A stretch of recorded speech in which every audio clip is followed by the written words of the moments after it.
Dark ocean, midnight silence, no stars, no moon, just endless black water. A Japanese convoy moves through the Solomon Islands, November 1943. 12 cargo ships and 4 destroyers gliding through the night.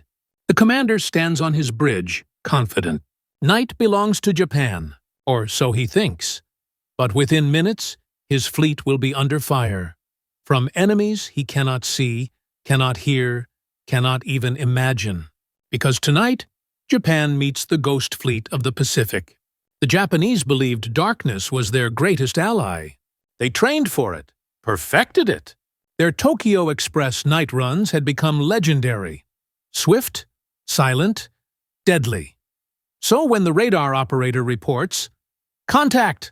American destroyers bearing IL-40, range 20,000 yards," the commander frowns. "Impossible," he whispers. "No one can see in this darkness." He's wrong. The Americans aren't seeing. They're detecting. 30 seconds later, the night erupts. Star shells burst overhead. Brilliant white light tearing the sky apart. Then comes the thunder of 5-inch shells. One Japanese transport explodes, then another. The convoy descends into chaos.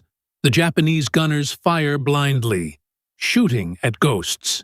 What kind of destroyer can do this? The answer, the Fletcher-class destroyer. America's most produced and most feared destroyer of World War II, 20.22. True 76 feet long, 2,700 tons, a crew of 300. But its true weapon wasn't its guns, or its torpedoes. It was something invisible. A small rotating dish mounted high on its mast. The SG Surface Search Radar. This system could detect ships over 20 miles away. In fog, in rain, in total darkness. And what it saw wasn't just dots on a screen. It was data. Distance, speed, bearing, all calculated and sent straight into the destroyer's Mark 37 gun director, an analog computer that solved the problem of firing in seconds. For the first time in naval history, darkness no longer protected anyone. Night became a death trap for those without radar. Japanese commanders soon began reporting the same haunting message. "We are fighting ghosts." Their ships would explode without warning. Torpedoes came from impossible angles. And the Americans? They remained unseen, invisible predators of the sea. It wasn't superior tactics. It wasn't luck. It was technology. Pure, unstoppable technology. The SG radar operated on a 10-centimeter wavelength, a short, sharp signal that offered astonishing precision. It could distinguish individual ships within a convoy, track movements in real time, and predict where those ships would be in the next minute. That data went straight into the fire control computer, allowing U.S. gunners to fire accurately within 30 seconds of detection. The Japanese, still relying on visual spotting and manual calculations, needed minutes. And in night combat, minutes meant death. August 6, 1943. The narrow waters between Kolombangara and Vella Islands. 4 Japanese destroyers, led by Commander Sugura Kaju, carry 900 troops and supplies, another Tokyo Express run. Sugura believes the area is clear. He's wrong. Commander Frederick Moosbrugger, aboard 6 American Fletcher-class destroyers, has been tracking Sugura's force for over an hour using radar. He watches their every move. Speed, direction, formation, all plotted perfectly on his display. "They're sailing right into the kill zone," he whispers. At 11:45 p.m., Moosbrugger gives the order. All ships fire torpedoes. Do not illuminate targets. 24 torpedoes launch silently into the night. Invisible, guided only by radar. Sugura, still confident, scans the black horizon with binoculars. Then his lookout screams, "Torpedo wakes! Starboard side!" The sea lights up with glowing trails. Dozens of them. "Hard to port," Sugura shouts. Too late. His flagship is struck amidships. The explosion splits the destroyer in 2. Another ship takes 3 hits and vanishes in fire. A third tries to escape, but turns directly into another spread, obliterated in seconds. Only one Japanese destroyer survives the first wave, racing back in terror. The Americans track it effortlessly. "Commence firing!" Moosbrugger orders. 5 destroyers open up. Star shells blaze overhead. 5-inch guns roar, shells tearing the ocean apart. The fleeing destroyer disappears in flames. The entire battle lasts 11 minutes. 4 Japanese destroyers gone. 900 men lost. American losses? 0. Segura, clinging to wreckage in the oil-slicked water, watches his command die, destroyed by an enemy he never saw. But the destroyers weren't the only ghosts haunting Japan. February 1944. The Marshall Islands. The massive battleship USS Iowa takes position 18 miles offshore. Japanese gunners inside reinforced bunkers laugh. "No gun can reach us from there," their commander says confidently. The Iowa's turrets rotate.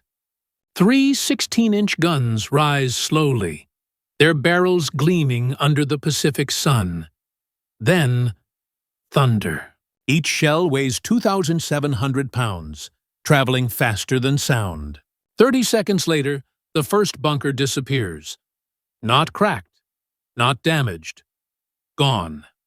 Concrete vaporized. A shockwave ripples through the island.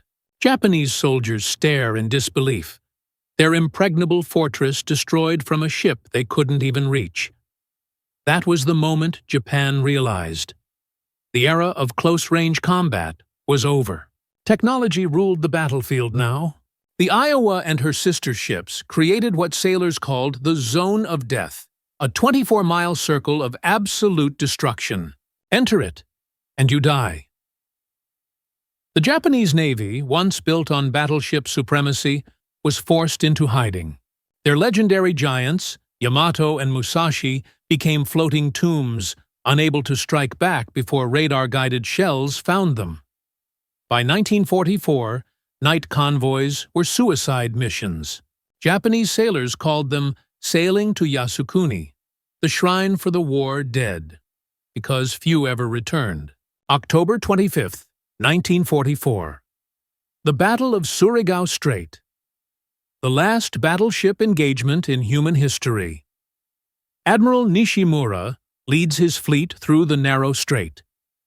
2 battleships, 4 destroyers, heading straight into an American trap. U.S. radar has been tracking them for hours. Destroyers attack first, launching waves of torpedoes from both sides.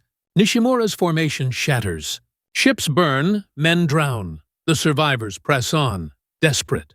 They emerge from the smoke, only to face 6 American battleships, 14 cruisers, all guided by radar fire control. The Americans open fire from 15 miles away, in total darkness. Within minutes, the sea is lit by explosions. Nishimura's flagship takes 40 hits in 5 minutes. The second battleship, crippled, sinks soon after.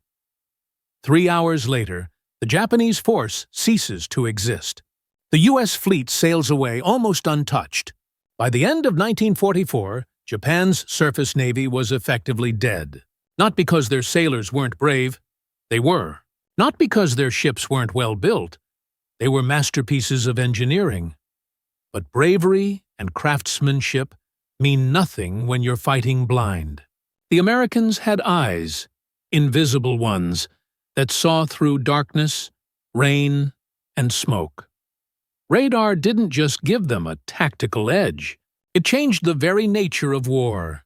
It turned night into day, surprise into certainty, fear into dominance. Many Fletcher-class destroyers survive today as museum ships, silent giants resting in peace. You can walk their decks, see the radar mounts, the gun directors, the technology that changed everything. But their true legacy isn't metal or machinery. It's the lesson they taught. Wars aren't won by who fights harder, but by who sees first. The Japanese called their enemy the invisible fleet. The Americans called it progress. And from that moment on, every battle at sea would be decided long before the first shot was fired, by the side that could see in the dark. This was the story of the destroyer that made Japan ask, "What kind of ship is that?" The kind that could see in the dark. The kind that changed naval warfare forever. If you learned something new today, hit that subscribe button and stay tuned for the story of the torpedo that finally worked after 2 years of disastrous failures. Because in war, even the smallest invention can decide the fate of nations.